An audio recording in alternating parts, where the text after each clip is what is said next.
tango ya yaki, du coup, tout bandai ko salango na ye. Alors c'était vraiment, c'est là que j'avais découvert vraiment dimension moko, il y a talent au vieux Nazaki nango, donc c'était vraiment une valeur. Kadiombo, c'est un grand frère que pratiquement moi j'avais adopté. Tango Yaki, je crois d'entrer à Afdel, à Hôtel Bumbashi Aye, Nabengi Pakaloui. Non, en tout cas, Aza, l'information selon laquelle vieux Aza Koti déjà na coma. C'est un grand. Et puis, il y a Malamu. Bon, Azaki na makamuna ya ima makasi, yango moni bato ebele pe bando ko coopérer na été mais to joua na ye na pièce na ye ya groupe na ye abenganga to joua une fois côté à Salongo. Souvenir à malamu ezali kaka que Kadiombo azalaki ndeko ya biso muninga artiste et puis abenganga na tournage na ye vraiment tant que tozo tourner na sepelisa ye nanu namona Kadiombo ko seka ndenge wana te na sekisa ye mon appel ya Pakaloui na l'heure wana na déjà makila ya nzoto et panzani donc je savais que l'irréparable est arrivé. Et tout ça une publicité, tout ça une publicité il y a produit moko boye on a bimisa qui crie à quelle beauté tout ça qui naie on a qui travaille le tout ça naie mais lui il m'appréciait déjà parce qu'il m'avait découvert dans les stars du rire, tantôt un autre avenant à Bonbon Fifi. Un artiste professionnel, c'est un analyste, c'est un observateur de la société. Et ce qui peut société, ça peut lui pousser à s'engager. Madame, Messieurs, bonjour. C'est avec beaucoup de regrets que beaucoup de monde a ici Awa. Vraiment, vous avez écouté une audio où il est circulé, message de Jésus, Tatouka Diombo à Koufi. Mais on avait un peu de doute. Les raisons pour lesquelles nous sommes descendus sur le terrain, à Ozali, résidence privée, il y a Tatouka Diombo. À Watozali, na commune à Mongafula, na Mitendi, arrêt en Vrago, avenue Bel Air, et c'est quand puis de Kuta. Le pan aux airs au Canada, le pan aux allées résidence officielle, il y a un déco tatou, Kadiombo, né à Tikakibiso depuis 2 heures. Alors, tout mes gars, moi, sur la toile, c'est ce qui s'est passé. Nous sommes sur le terrain, tous sur nation rivale. Bonjour, ça répond. Oui, bonjour, mon frère. D'abord, bonne santé. Moi, je suis sans rival, tu dois apprendre 5 heures à l'élo que. Donc voilà. Nous sommes venus ici à Mitendi Awa. Qu'est-ce qui lui est arrivé au juste? Est-ce que c'est une maladie ou comment? Bon, il y a les Bossona, Tatouka Diombo n'est pas maladif. S'il faut dire qu'Azalaki maladie comme si c'était un maladif, maladie maintenant soit belaka, pessilaka. Maladie boye, Azalaka opéré, il y a 5-6 mois passés, après Zongi n'est bien, il a vaqué à ses occupations, c'est tout. Hein. À qui est en bonne santé. Hein. Si Manayango, bah pillé, basali, mais santé des Azalaki. On avait entendu que c'était vrai aussi. Oui, c'était vrai. C'était ici. Ici. On a pris tous ces matériels, studio naé pillé et atikala kibongo, main vide. Outils à Moussa les aki sauté. Mais il était bien, il marchait, il y a Kosekaseki, il y a Rotambola, il y a Okima. Et puis il y a un aspect que j'ai oublié, Kadiombo était aussi un sportif. Il était un sportif. Alors bon, ça lui passe mingi. Et je crois. Nandimité qu'a sali une semaine en hôpital, je ne pense pas. Crise boye. Il m'a vers 2 heures. Crise boye, il n'y a que l'hôpital. On a cru que c'est le Covid. Ça les teste à Covid de l'autre côté. Alors, fouiller, ti moni makamusu na kati nzoto. C'est ça. Non. Moni que non, il a été empoisonné. Ngana son rival la vérité. Il a été empoisonné. Empoisonné. Hein? Qui sont les auteurs d'après vous? Mais Bayebani. Ah. Oteraza ya kulukate. Oteraza ya kulukate bandeko nanga. Soki mbula sali likolo. Bo se dit que wana eza mbula. Moi, je n'ai jamais été peuré dans ma vie. Hein. Moula, c'est les colos, sentir que moula, c'est les colos. Ce qui Moïse a makasi libanda yo na chambre, au moins moi été mo sentir que Moïse a makasi. Au bano toka. Mais c'est les Zambiens. C'est les Zambiens. Les Zambiens nem toza hauteur ya liwa ya Kajombo. Donc, si nous comprenons bien, et où tu as un niveau, il y a Arte, et où tu as un niveau, en aspect, et où tu as un niveau Arte. Mais Zambien, à l'ongwete yemoko tiaye a opéré. Il a utilisé les gens. Les gens ont utilisé des bananes. Point d'interrogation. Mais oui, mise en garde. Et après. L'investigation toujours ça là. Parmi les investigations nabiso, bon là la paix mutu ya suka o ya tchaki micro. Mutu suka o ya tchaki micro. Émission ya nani ya suka o papa Kajombo lekaki. Tona na ba trace nyonso ba investigation. Pour likamwe ko suka wati. Ngana ngolela te. Moi je vais venger. Moi je vais venger. Comment le quoi il passe non parce qu'à tout moment Bondo Zalanaye et puis je vous ai entendu parler au lobby que la seule maison au lieu de Pouta diaspora ia au lia ezaawa. Mais oui. Na lia kananda kwa mutute na kenaka pe nanda kwa mutute.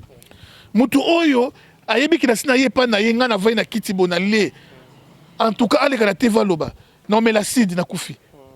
Non, je vous dis la vérité. Ka awa. Comprenez? À part fête et l'euro mosusu. Au fête, aux réceptions. Quand la visite de courtoisie, na longwe na ye, na lié. Non, ka awa. Papa Kajombo. Est-ce que Papa Kajombo, ça qui n'est pas qui n'a pas tout. Pourquoi Bakoko Keneti ba niveau wana to yo to ko tarango bien. Qu'est-ce qui était au juste? Tozo qui déjà ba écho que Zambien a koitisi batu na nini na terrain pour ba éliminer bato yo bato tchepanzi likolo et surtout dans ma solo ya Congolais de père et de mère.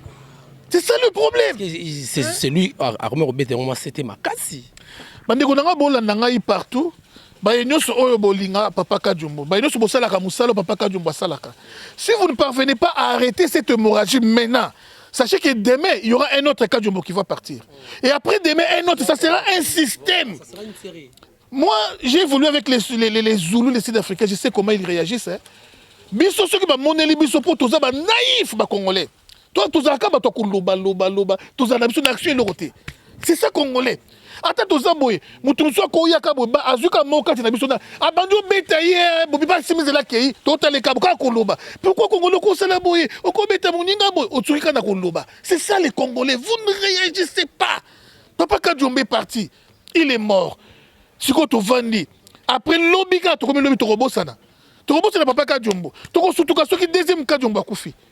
Mutu nyonso oyo azalaki ko telemela makambo oyo. Ozaki pour Congolais de père et de mère. Après 2 semaines, 3 semaines, bobosani ya Kajombo, la après un mois ba muso alandi. Après ce ba pour muso alandi. Alors botala na miso boloba na bandako, bosa botaka na te Congolais to telema. Congolais to telema. C'est très important. Nous avons un système A pour A, dent pour dent. Au lieu, au tché. Biso tout rabatou. Quand Bino ne bon droit à éviter, quand Bino ne bon droit comme président de la République, Biso peut tout comme mi condit. Pour l'unité. Non, ce qui a mon tout à défendre ma belle, il faut le cabo éliminer. Non, ils ont raté. En tout cas, du mazaki multidimensionnel parce qu'en dehors, il y a art, vraiment, tout le monde a côté politique, vraiment, c'est un cerveau qu'on a perdu. C'est une bibliothèque perdue pour un monde. Nous sommes en direct dans la chaîne Nabiso, donc sans rival, Aya, mais à revenger. Bon, je crois que. Naoki Motuna no bien te. Je t'ai pas embrouillé. On comprend, nous a émotionné.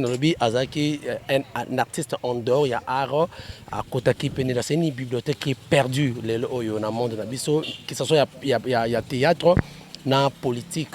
Donc, accueilli, on n'aura plus un autre Kajombo. Yo, alors, un monio kolobela par rapport à Makomo Nyoso. Parce que nous sommes en direct. Bon, oyo nga na kokoloba ezali kaka ke liwa ya papa Kadiombo epesa biso mayele eservi de leçon na makambo ebele eservi de leçon na oyo ya liboso ezali bandeko na ngai tu verras comment obsèque ya papa Kadiombo ekozala organisé. Il sera vraiment plairé à la hauteur de son poids et de son combat. Alors, deuxième point, Ezali, il ne faut pas qu'on néglige l'information. Na sololi na maître Dona na Belgique, alobi ba information sur yaki. Papa Kadiombo abengi ye. Ayebisi ke Zambien atindi bato ba éliminer ye, ba éliminer Abbé Cholet oya IDPS, ba éliminer Pasteur Guilit et les restes et tout ça.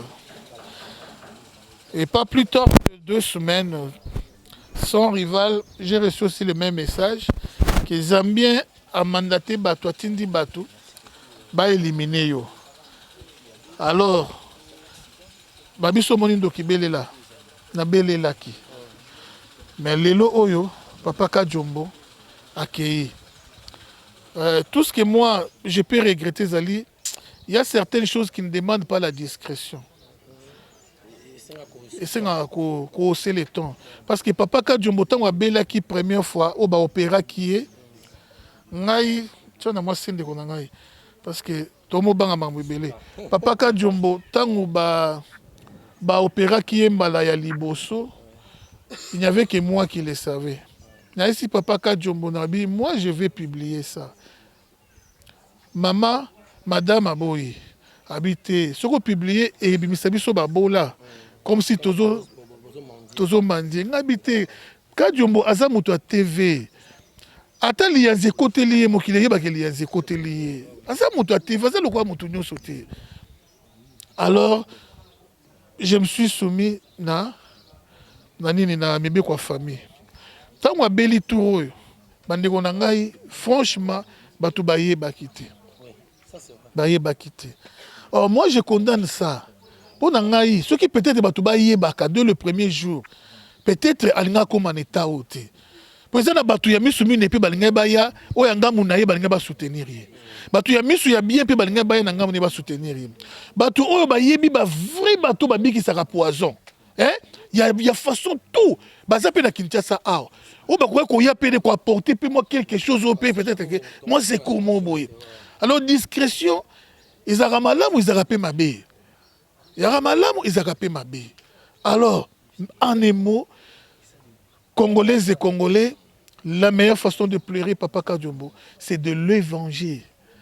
Il faut venger Papa Kadiombo. Pourquoi motivation pour nous? Moi, je suis un homme de Dieu. Je suis un homme de Dieu. Je suis trop pour combat pasteur et sans moi.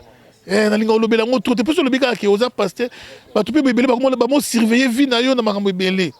alors, Bible n'est pas la mort et la vie sont au pouvoir de la langue. La façon dont on a venger Papa Kadiombo yango wana. Yarosaka. Otobenga na chiluwa milaou. Kuchipa. Donc, oyo nyonso yebi liwa ya Papa Kadiombo. Oya tindaki ye. Na yo mutu batindaki. Na yo mutu nyonso. En tout cas, vraiment, Nzambe amoni sa justice na ye. Oyo yo seme. Yango ko récolter. O seme liwa na vie ya Papa Kadiombo. O ko récolter pe liwa na vie ya papa na vie na yo. Ah, c'est la 4e génération. Vraiment, comment Moutozaki na mwasi na ye, na bana na ye, na famille na ye, bo mettre fin na vie na ye karaboye. Omoni batu nyonso oyo zobona oyo. Hein? Lobi ba bosana na ba Papa Kadiombo. Oya ke fete akei, oya ko bina bini. Mais mwasi na ye. Mwasi na ye, na bana, etikali tâche.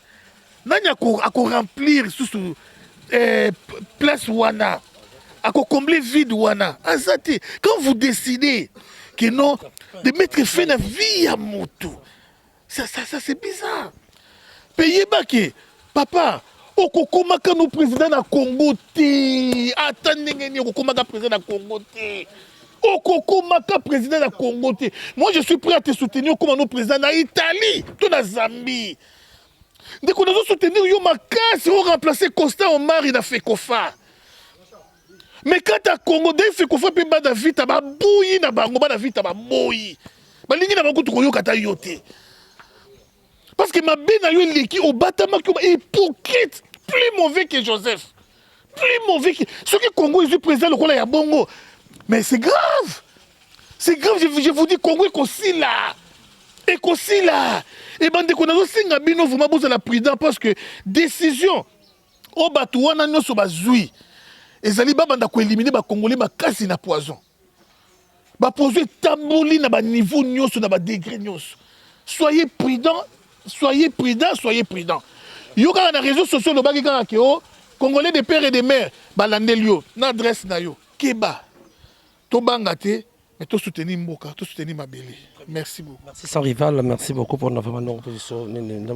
Alors, on est là, alors même Bible lobby que c'est Dieu qui est le maître des temps et des circonstances. C'est Dieu qui peut mettre fin à la vie d'une personne. Personne d'autre. Alors, comment pouvez-vous prendre, oser mettre fin à Nini Yamoto? Je crois que Papa Diombo, les Oibomoni, porte au Kangama, parce que toute la famille est partie na morgue. Pour Nabatika corps, il a une famille, il a des enfants, il a de nièces Oyazouak en charge, il a des grandes familles, la grande famille Oyazouak en charge. Moi, je crois que c'est vraiment inacceptable de mettre fin à la vie d'une personne, c'est pas normal. Moi, je crois que vous payerez, comme la Bible dit, qui sème les vents récolte la tempête, oh tout au Kosala. Alors j'aimerais à ce que moi un petit mot s'il vous plaît. Moi ouais d'accord. Ah, d'accord, ok. Raphaël, un petit mot s'il vous plaît. Donc voilà, on a eu un confrère, c'est un confrère, mais quelqu'un qui évolue aussi. Raphaël Nabi, ça fait très mal, hein? Et on a perdu. Dans le monde paysage, il y a théâtre, et non seulement théâtre, Papa Kadumbo, à Kenda qui peut dans la dimension où il y a politique. Comment vous avez appris une nouvelle d'abord? C'est à travers Sans Rival, quand il m'a appelé les matins pour m'informer. Vraiment, j'étais choqué. Du coup, j'ai failli pleurer. Monsieur Kadiombo, Papa Kadiombo, n'a jamais de vue. Et donc plutôt physiquement, on ne s'est pas vu. On ne s'est jamais vu. La dernière fois qu'on s'est vu, vraiment c'était des loin. Hein. C'était à la présidence, la consultation. Il devait passer. Et des loin, on s'est dit bonjour de loin vraiment. C'était même pas serré. Et après, il est qui? Et après, j'ai été fan de l'analyse. À un moment donné, tango FCC na cash, Barumo Bunda. La pertinence, il y a pioché sur certains dossiers. Vraiment, on sentit que c'est un homme qui a la maîtrise. Et même son attitude, hein, un intellectuel, quand il parle, il prend le temps d'analyser calmement, il te parle et il trouve le mot pour ajuster la phrase et de choses. Tu sens que c'est un monsieur posé. Voilà. Et en dehors, en dépit, il y a un artiste, déjà artiste et comédien, va reprocher un peu sur le plan intellectuel, sur beaucoup de... mais au moins, un monsieur qui te parle un bon français. Et bon, j'étais vraiment fan de ces messieurs. Bon, Dieu soit loué. Nous avons tapé sa vie, il doit reprendre, parce que la Bible dit en tant que chrétien, et aujourd'hui il est parti. Je dis merci à Dieu, merci à Papa Kadiombo pour tout ce qu'il a fait. Les restes en ce qui concerne Liwa ya moto, ce qui moto a koufi na maboko ya moto, yeba ke makilane ganga makasi. Histoire même à na Kaya. Et qu'on reprochait biso rappeler biso makambo ebele. Donc voilà. Liwa il y a Papa Kadiombo parce que il était sorti même dans une dimension artistique à Kenaki de Kolo Makasi, donc c'est déjà une bibliothèque to perdre non seulement dans le monde art. Alors sa mort to retenir les sonines na kufanaï. les sons ezali qu'il faut se sacrifier pour la nation. C'est un monsieur ou Aleka qui, en tant qu'artiste, a commencé à niveau aussi politique tout simplement parce qu'à mon avis que ça ne marchait pas. C'est vrai que je ne peux pas partir dans ma conviction personnelle sur le plan politique. Parce que moi je suis un journaliste, mais lui c'est un analyste. La différence entre un journaliste et un analyste, c'est plus dans la pertinence, il y a l'analyse, il y a certaines choses. Un journaliste, il est dans le fait. Il reste dans le fait et dans l'impartialité. Lui, il parlait maintenant, il piochait, ok, il prend en profondeur, pas bêter au moro et sauter après, avec le temps, comprendre que c'est vrai ce qu'il disait. Dieu soit vraiment loué parce que après ça, il soit un monsieur intelligent. Merci. Mesdames, Messieurs, merci beaucoup. Donc, Tozo continuer, Tozo toujours au Namawa. Nous vous disons que nous avons perdu Motomoko, habité, bon, papa peut se retenir un peu, to continuer, donc toza, to mekana pe ko zwa bandeko, maman misusu bazali awa, ils ont été habité, to go to mande ndeko ngai, bote papa ngai. Pardon bote, s'il vous plaît, juste un petit émotion ezali ni di papa tutiki biso nini to ko yeba pona papa nenga tiki biso ko lo banini. Bon. C'est compliqué. Vraiment, c'est compliqué. Que perdre tout le monde. Pourquoi papa Kadiombo n'a habité. Bon, j'ai un message parce que hier, tout ça qui a un programme, il y a Kobimisa, quand il y a Maman Chako Lelo vendredi. Mais tellement que, pour ça qui a commis samedi. Bon, là, il n'y a pas normal des alarmes, mais qui Kokangafone, na fongol téléphone 6 heures. Brandé au benganga depuis 3 heures, 4 heures dans une chose ba message que non, artiste parce que baby que ngani mnaza président ya groupe na hein. Donc ba un message et puis tant la muki on a dit non, mais ce n'est pas vrai. Na la muki na sokoli mbango Sami Sax. Na la mugi rapide na ya kotala si réellement bazo benganga ba niklet lelo ba benga ezande na ibozela so na komi comme ça na pesa mno suite de na komi na kutani na membre famille osinga ke baza na morgue na meko benga numéro ya maman Nicole moi si na e de na zui docteur osinga ke ba uti médecin nini ozaka hôpital ya tete hôpital dans la ville, médecin de nuit, je crois. Donc, Baoutiwana, Baokendesko, cinquantenaire, ko Tchaï na morgue. Wanzaki, na komi à 7 heures, 7 heures, na médecin de nuit, Bazokende cinquantenaire. Dès komi na cinquantenaire, bon. Sam, vous allez présent à groupe Naye, et vous allez présent au groupe, hein? D'accord. Et ça, les malades, vous avez un président Kadiombo. Est-ce qu'il a été malade ou bien c'est subit? La nouvelle, je ne pas eu ça. De sa maladie, je ne pas eu ça. Parce que j'étais ici 3 semaines passées. 3 semaines passées, na Zaginaye, to Meliti, to Sololi, tout n'engezalaka normal. Il fallait que ça ait la procuration, baselinga et Silipé. Na Kei. Après Wanande, na comme bien na téléphone, tous les 2 numéros sont fermés. Et lorsque naïbe on me dirait que Abeli, ça fait 2 semaines déjà, Bakendagi hôpital, tout naïbité parce que sa femme aussi a yebsingate normal. Non, tu vas écouter normalement Zara mo so avandi ah ça mo ça bien na to kutana fili bobo mais abengate na meki pour benga la téléphone naïe tous les 2 numéros so les kate na meki numéro ya mwana na ena Levi. Il est quitté na meko kota na réseaux sociaux na lukaye na zo qui était. Donc malheureusement lelo dans une nouvelle oyo donc naïbi côté. Donc c'est compliqué. C'est vraiment compliqué. Merci beaucoup Bandeko Balan toujours continuer. Vous êtes en direct à la chaîne Nabino. Donc voilà, on ne peut rien dire mais je vous signale que Papa Kadiombo abimisi pe artiste ebele motuloko la sai azali moko ya artiste o Papa Kadiombo abimisi également motuloko la Gino la Donc, artiste belé, Pakaloui, Bimi et Paya, Papa Diomo. Donc, c'est-à-dire, nous n'avons perdu non seulement une bibliothèque dans le monde de l'art, mais également une bibliothèque perdue dans le monde de la politique. Et comme l'a dit mon confrère Raphaël, c'est-à-dire, Papa Diomo a dépassé une dimension incroyable dans l'analyse politique.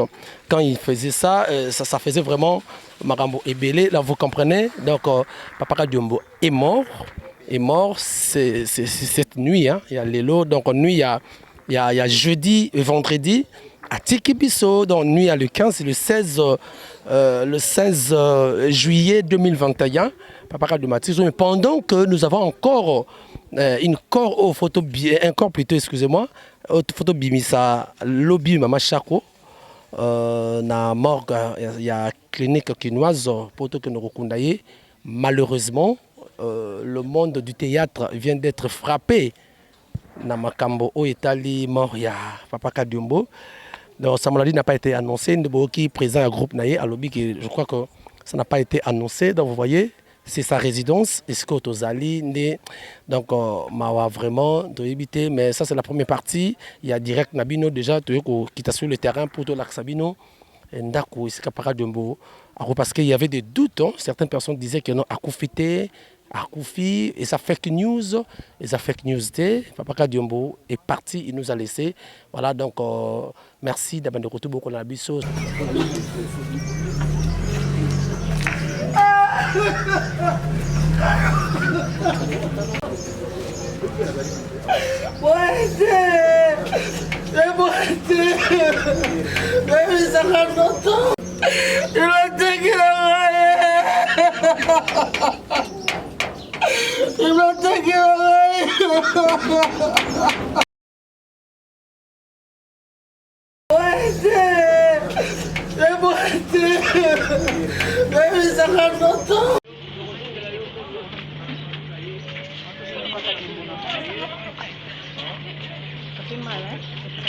On a bazofungola portail moi si na yaki kokoma parcelle ezalaki fermé moi sayaki kokoma nde bazofungola portail afin que batusi bakota. C'est vraiment triste likambo boye. toza na résidence ya Eric Papa Kadiombo.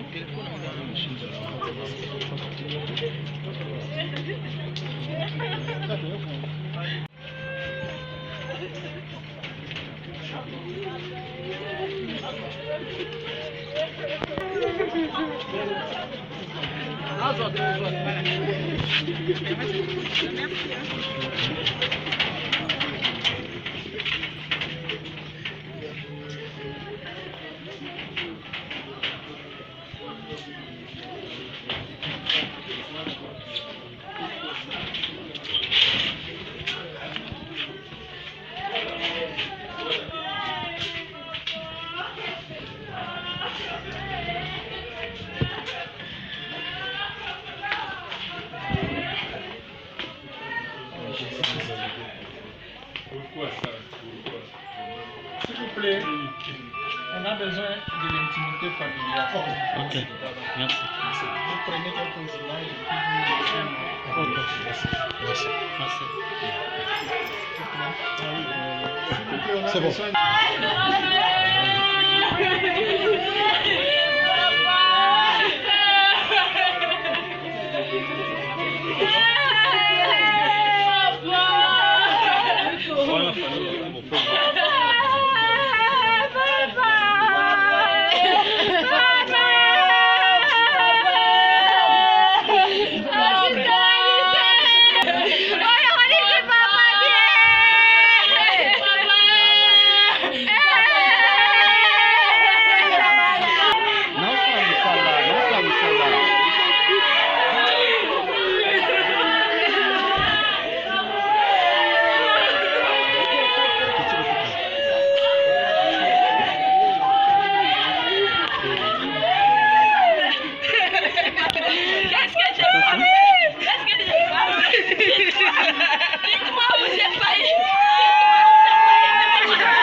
déclaration, la famille le fera.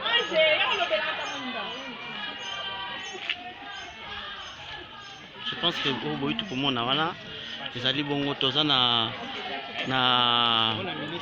parcelle familiale famille oyo tukokota boyi tukomonana mwasi na ye moko baye famille balobi bazosola basala déclaration ya liwa ya papa ya Kadiombo et puis tozali awa na Monga Fula juste na quartier en vrague na avenue Belle-Heure yango nde tozali awa mpona kotalisa bino liwa ya papa Kadiombo.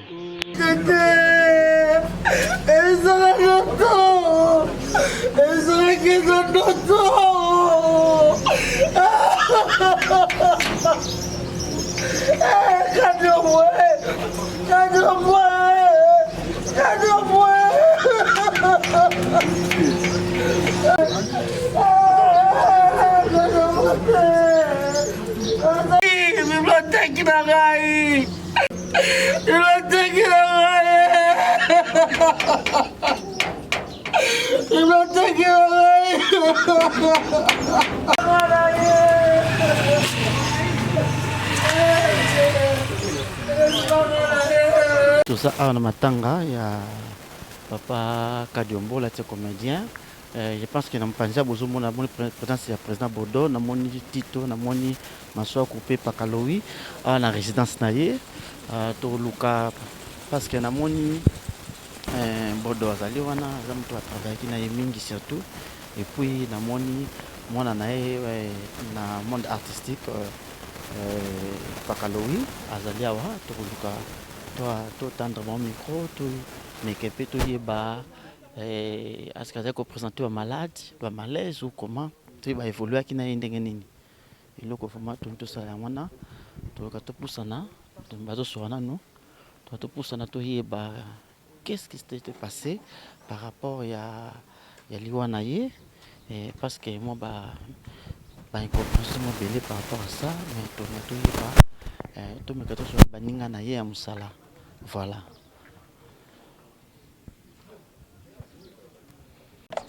Bonjour. Bonjour. Vous allez mon comédien oyo évolué qui na papa Kadiombo. Tonto yeba maman oyo sangone komi le natongo yuzaki wapi et puis surtout évolué qui na ye bustika ki bojua na ye mingi. Bon, zaki lobi na pokwa na zaki vidéo moko boye. Na zaki vidéo moko boye bazo sala émission moko na série moko boye. Na yoki ba moi ba commentaire belé que aliwa na ye bon na meko zape vidéo ngo imaginative la ki Bodo après na tongo pour na vidéo là ba que azana HG ndé na landaki na tongo ba ko prendre ngaki siko que akufi na bengi rock a confirmer yango moni keto ya sala ke bojua na ye déjà moi mingi to joua na ye na pièce na ye ya groupe na ye abenga nga to joua une fois côté à Salongo.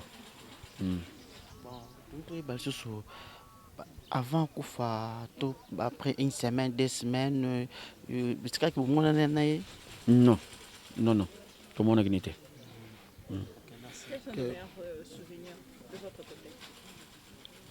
Bon, souvenir à malamu ezali kaka que Kadiombo azalaki ndeko ya biso muninga artiste et puis à benganga na tournage na ye vraiment tant que autres tourner na sepelisa ye nanu namona Kadiombo ko seka ndenge wana te na sekisa ye na yebite so ba acteur ne bazali awa banga ba confirmer na sekisa ye et puis première fois na jouer na ye donc c'est ça. OK, merci beaucoup. Merci beaucoup. Président, partout dans le monde, on a évité message généraux ça tout partout par rapport à l'ICAM comme le bino parce que autour déjà déjà maman Chako votre impression par rapport il y a deuxième l'ICAM comme le bino. Bon, na ebinde na otela ngo commentaire te mais ezaliwa maman Chako atika biso boyebi ke ezali premier lino yepe ndenge toyokaki awa na yoka lisusu ndenge mosusu bino pe boyebi liwa na ye bon ngai na kolobaka ke liwa ezali tozo tambola ngo biso ne soto zango na nzoto soki kaka pa OK. Merci. Tozo continuer kaka na moni pe président Rock Bodo azali awa Président Rokubodo, bonjour. Bonjour. Nous présenter ma condoléance na biso surtout bino ba artiste tolingi toyeba un peu sango oyo ya papa Mars Kadiombo tango ya kufi komelaki wapi surtout. Bon, il faut dire que depuis lobby, Naogaki Sango, que non, il était gravement malade. Alors il y a un journaliste qui m'avait appelé pour vérifier l'information.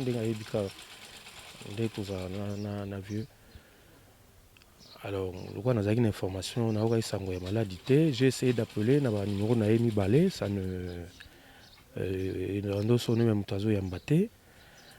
Alors du coup, ça il y a un peu bizarre quoi.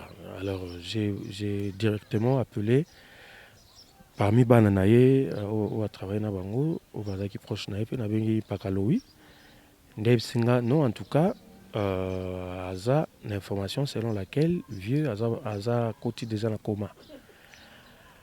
Alors ça l'a bien été et le quoi pe nazaki na salamo na ville na compte ministère de l'environnement, j'étais tellement loin, j'ai appelé le quoi na vu de loin baza quartier Moronaï Awa na miko ben vu de loin et puis il ba quitté alors na la kainga ya ko m'a parlé à bon à Salangasine bon na zeli signal na il était ti na ba 6h du matin nde Pakaloui a bengi ngai pour déjà tant na monika appel ya Pakaloui na l'heure wana Naoga déjà Makila et Panzani, donc je savais que l'irréparable est arrivé. En tout cas, ça l'a vraiment bien été. Ça l'a bien été. Partout dans le monde, bako retenir nini pe ba fan na bino et puis la plupart ba tebele biso on se ba appel au monde ka kadio makufio to mona kena bodo na ba publicité na ba biloko ebele impression européen ça ba fan to message européen ça bango en tant que to ba pe pa ba proche au pe ba mona na yo mingi na télévision na yevo. Bon, Kadiombo, c'est un grand frère que pratiquement moi j'avais adopté. Tangwa Yaki, je crois, d'entrée à Afdel, à Hôtel Bumbashi, à Yé, et à Zagina besoin, à côté d'un circuit. Il y a des artistes, il y a Kin. Alors, je l'avais reçu, à l'époque je travaillais avec Paulin Mukendi, dans l'agence plurielle. Il y a tout ça en publicité, il y a produit Moko Boye, on a Bimisagi écrit à quelle beauté, tout ça qui naïe. On a travaillé tout ça naïe. Mais lui il m'appréciait déjà parce qu'il m'avait découvert dans les stars du rire, tant un autre travaillait à Bonbon Fifi, à l'époque lui il était à Lubumbashi. Alors, Tangoye, vraiment c'est un doyen, c'est un grand. Et puis il y a un malamu. Bon, Azagina Makamunaï, Makasi, il y a un monde qui a été peu bando qui coopéré na été mengai bizarrement, Makila na bisomi balé et Kokanaki en tout cas côté Batnius bando zané d'incompréhension, ngai na yetwane qu'on s'entendre très bien. Dès après Sportwana, tu es ça la satire, donc qui était idée originale d'Angai, et étant Yaki, du coup, tu bandai ça la ngonaye. Alors c'était vraiment, c'est là que j'avais découvert vraiment dimension moko, il y a talent au Viona Zaki Nango, donc c'était vraiment une valeur. Donc les loyaux, tu perdre vraiment. Donc, on a perdu une icône, une dimension moko na habité ce qui c'est dommage tout le bayango na simaliwa na mais Kadiombo c'est analyse politique. Bon, à commencer à analyse politique, vous savez un artiste professionnel, c'est un analyste, c'est un observateur de la société. Et ce qui peut société les autres ça peut lui pousser à s'engager pour faire bouger les choses. Je crois, l'analyse qui ras-le-bol, il y a comme que société nabiso, Congo nabiso, ils ont avancé, il y a tout le tas de problèmes. C'est pourquoi, au-delà, il y a scène, il avait voulu porter sa voix de manière à sensibiliser les gens, de manière en tout cas à faire bouger les choses. Donc c'est... Non, pas du tout. Enfin, la dernière maladie, là, je n'étais pas informé. Mais il y a, je crois, 3 mois, il était hospitalisé. Quand je l'avais appris, je l'avais appelé. Il ne décrochait pas. Et puis après, je crois, après 2 jours, il m'a rappelé pour me dire que non, il était vraiment dans un état critique. Il était en réanimation. Mais cette fois-ci, je n'étais pas informé. J'étais informé hier que non, il était gravement malade. Il est temps de chercher à vérifier et l'irréparable est arrivé. Merci beaucoup. Je vous en prie. Courage. Merci.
C'est pas dit que non, Moutoisa contre Katumbi, Moutoisa pour Katumbi, ça c'est toujours la bande pour la Macambotali, la Congolita, non, et Tchèque. Et si vous tenez mon côté, ça Moutouboy. Vous tenez les babani, va menacer, vous tenez les babani, qui vont acheminer Moutouna niveau. Bah, on a fait bon, fait pas bino au niveau, c'est pas Katumbi. Attends, Katumbi, on se voit bien à la présidence, vraiment la Macamboy. Hein? Nous avons qu'on menacer, parce que nous avons une insécurité. Tant que le baba le plus de ça ben politique macabre politicien. Donc le baba le plus que plus souvent là ben pour le baba mais aujourd'hui Max Kadiombo n'est plus. Les CG qu'on vous a appelé parce que Joël Kadé a zo comme le but qu'on n'avait pas qu'on m'a informé lobby à partir de l'émission au concert de Gloria à Salaki. Donc Gloria a sali émission quand ça Congo bon yende ba tout ce qu'on est ba comme ko benga benga les botiki papa Kadiombo boy moi mboka jamais ka tunda tite que lobby à la le papa Kadiombo. C'est normal, nous sommes en sécurité. Comment vous dites qu'un parti politique, vous ne connaissez pas le nombre de vos communicateurs. Vous connaissez vos réunions, vous voyez vos communicateurs, ne faites pas ça autant. L'autre est là pendant 18 ans, il n'y a pas de nombre de communicateurs. Et on nous dit qu'on finit, ça va après ça, on dit qu'on finit, c'est pas bien. Moi, ce que je me suis dit, c'est que politique va récompenser, lobby à côté de la cabinet, dans le directeur de la cabinet, tout ça, non. Azaki on a pour até biso to go beta to ya bi to ne ko bengi maître d'école pour so tali analyse na il faut tirer moi eloko moko na kati yango ba biso to ndoko jo ko sa ba analyse mais ya mutu ko tika ba oyo komi ko bangisa ba kokele na ndako pa panzi yo ko so ndako là ba côté là qui est normalement de to yo qui est professionnel toyoka kiki ba côté là qui est Nanda, 2 fois. La deuxième fois, il va bêter, et ça vraiment, Nanzoto, papa, âge plus sani, na choc, comment on a vraiment papa Mars a comaki, ils ont ça la passe. L'autre recondamné, famille, Baloba qui était pour la nuit, et ça fait mon choc. Mais on va dénoncer comment? On dit qu'il y a le quoi, il parle en Goubatin, on dénonce Nini. On y a quand même pas contre les Rwanda Gouboy. Non, à ça intellectuel, il n'y a pas avocat, il n'y a pas de Kiwana, il n'y a pas de Banda Bossa, il n'y a pas de porter ma plainte, pas comme c'est ça. Après, il y a des mamans qui ont le quoi, moi, mon cabo, ma côté, il y a des gens qui ont filmé dans le nez, qui va côté là qui n'a pas de c'est intellectuel. À sa bibliothèque, à Yéba qui va enquêter, qui va mener ma enquête, ma carabato, ma côté là qui n'est pas une samba pour ça là. Mais normalement, on ne connaît pas, il faut qu'on demande à ses avocats. On a suspecté personne. Mais qu'est-ce qui s'est passé au juste? Par éternel, ceux qui ont par rapport à ton frère, tout ce qui a refait ça.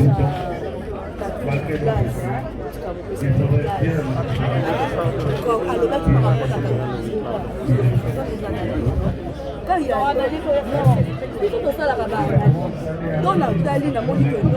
actualité, papa Maxime, tant qu'il est bibliothèque à Saline, tant qu'il est aussi du Katanga, pourquoi ça a Katangé? Il y a une histoire à Katanga, a expliqué plus que non, comme ça. Comment Katumbi a été Kabambis, sans le vivre des infractions. Mais c'est un commerçant. Oh, ACP la tenue, est-ce que même place Katumbi a l'objet ACP l'idée?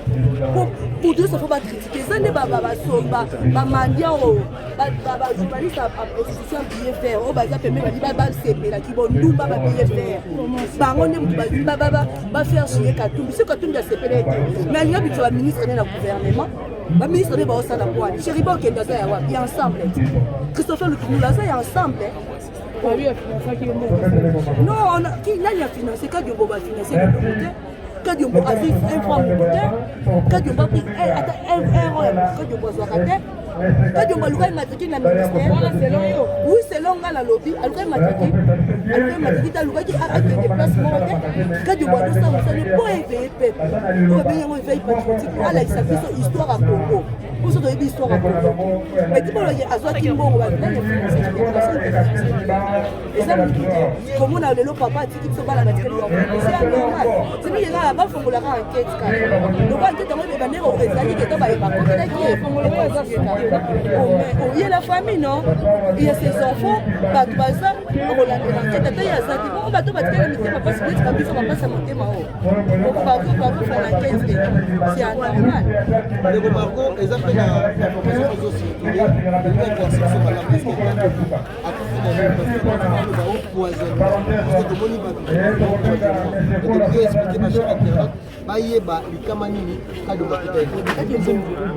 normalement, il va pas côté là qui est choc on a roulé là papa a fait là ma baba me kwa makasi ya mwana wani poto c'est la mission pour c'est ça là